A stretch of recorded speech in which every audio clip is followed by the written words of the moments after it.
Hello, வணக்கம். வணக்கம். 21 bus இங்க வருமா? வரும். எப்ப வரும்? வர நேரம் தான். பஸ் எத்தனை மணிக்கு ஒரு தடவை வரும்? அரை மணிக்கு ஒரு தடவை. நீங்க எவ்வளவு நேரமா இங்க நிக்கிறீங்க? ரொம்ப நேரமா நிக்கிறேன். ரொம்ப நேரம்னா ஒரு 10 நிமிஷம் இருக்குமா இல்ல ஒரு 15 நிமிஷம் இருக்குமா? 25 நிமிஷமா நிக்கிறேன். நீங்க ஏதாவது வேலையா போறீங்களா இல்ல வெட்டித்தனமா போறீங்களா? வேலையை தான் போறேன். பஸ் ஸ்டாண்டிலேயே நிக்குமா இல்ல கொஞ்சம் தள்ளி நிக்குமா? கொஞ்சம் தள்ளி நிக்கும். தள்ளின்னா எவ்வளவு தள்ளி? ஒரு 10 அடி தள்ளி நிக்கும்.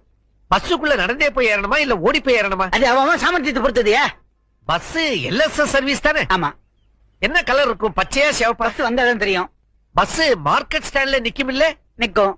நீங்களும் அங்கதான் இறங்குறீங்களா? இல்ல, இல்லன்னா எங்க? நான் பார்க் ஷாப்ல இறங்கிடுவேன். பார்க்னா நேரு பார்க்கா இல்ல காந்தி பார்க்கா? நேரு பார்க்கியா? நேரு பார்க் மார்க்கெட் ஸ்டாண்டுக்கு முன்னால வருமா இல்ல தாண்டி வருமா? தாண்டி வருயா? ஹலோ, பஸ் சார்ஜ் எவ்வளவு இருக்கும்? ₹1.10. ஒரு 5 ரூபாய்